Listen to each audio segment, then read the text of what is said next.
Okay, let's run through this really quick. We get a lot of questions on how to calculate how much material that you need for your project.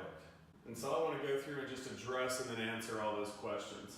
The first thing that you're going to have to do is just measure your yard.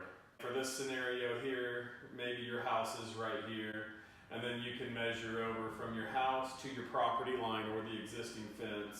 Let's say this site's 84 feet. And then you want to put a gate in there, so we're just going to put a 4-foot gate, measure out the rest of the yard. Up here, let's say we're going to put a 10-foot gate. After you get all your measurements, you got to figure out what style of fence that you want to do, and then take each fence line. So each fence line, and you got to break it down and then divide that by the width of your panels. Let's just take one fence line for instance. So this line right here is going to be 74 feet. And let's say you're going to use an 8-foot panel. If you're going to go privacy fence, they come in 8-foot panels or 6-foot panels. If you're going to do a picket fence, same thing, they come in 8-foot or 6-foot. On our website, we mainly market the 8-foot panels because we can get them anywhere in the US, but we do have some locations that have 6-foot panels. The only exclusion from this would be your horse fencing, your ranch rail, because those have 16-foot rails, but we'll get into that towards the end of this presentation. For this line, let's say we're using the 8-foot panels, we're going to do a privacy fence. All you have to do is divide the length of your line, so 74 divided by 8. 74 divided by 8 is 9.25. We're going to round up, we're going to have 10 panels and 9 line posts. Whatever number this comes to, you're going to round up to the nearest number. I don't care if this was 9.125, and then you'll put another panel in here, and then you'll just divide the space even with your post. So your post might be 7 foot on center. That's okay, you can cut everything down. Now that we know how to do that, you can go through each fence line and then figure out how many panels and how many line posts you need. So on this one we can see we need 10 panels, 9 lines, 16 panels, 15 lines. The way we do our gates is a little bit different. I'll show you how to do that. But on these lines right here, it's pretty simple. 23 panels, 22 lines.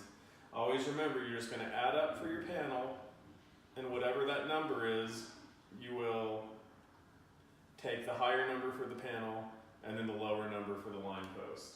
Now we're going to figure out how to do the gate sections. So in this line, for instance, we have 180 feet, and we know we want a 10-foot gate in here. You could say that this is 40 feet on this side and this is 50 feet on this side, and you could calculate it that way. That works just fine.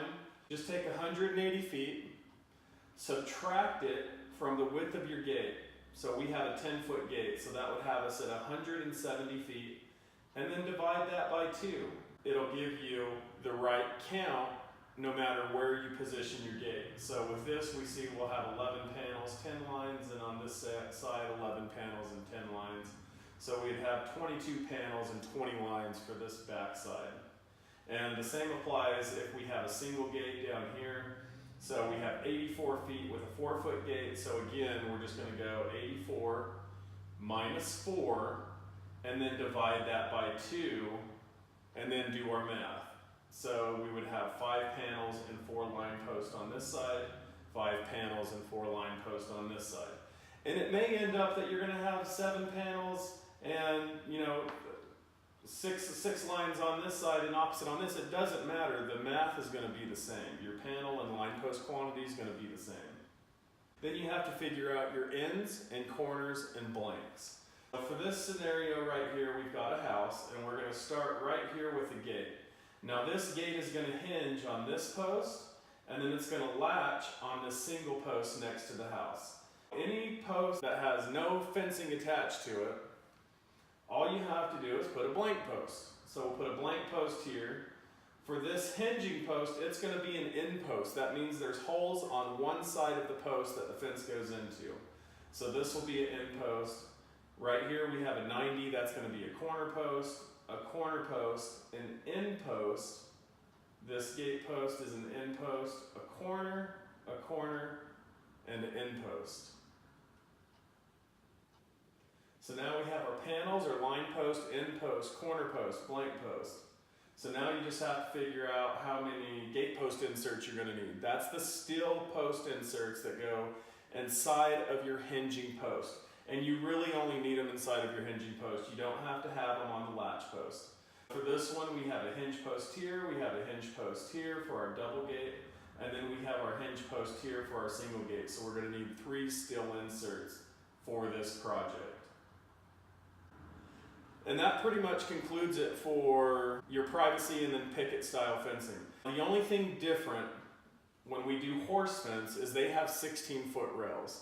So for a horse fence, you're just going to go through and you're going to take the total length of every fence line. So this one right here happens to be 1,200 feet of fence. And we're going to do this for a 3-rail fence. Now you have 2-rail, 3-rail, 4-rail. So just remember that when you're doing your math. So on this one, we've got 1,200 feet of fence. We're going to divide that by a 16-foot rail and then multiply that by 3 because it's a 3-rail fence. So 1,200 divided by 16 is 75 rails. And then we want to do a 3-rail fence, so we're going to multiply that by 3, so we get 225 rails. Then you're going to figure out your post quantity. Your post for any horse fence, 2-rail, 3-rail, 4-rail, they're on 8-foot centers.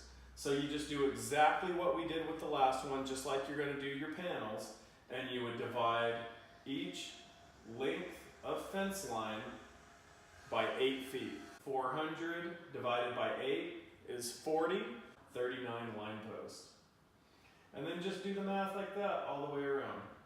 And if you notice right here, and this happens a lot on a lot of different fences, these posts right here don't actually come to a full 90.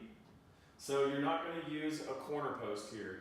You're just going to use a line post and you're going to router out the edge. Your rails can go into the hole. So when you're figuring out your post quantity on that, for this diagram, you go 400 plus 100 plus 300, and we're going to have 800. And then just divide that 800 by 8, and that will give you your line post quantity. And then from there, you would just go through and then put in your ends, and then your corner post, and that completes that project. Thanks for watching this tutorial. For other tutorials, you can go to wholesalevinylfencing.net or visit our YouTube channel. Thanks a lot, guys, and have a wonderful day.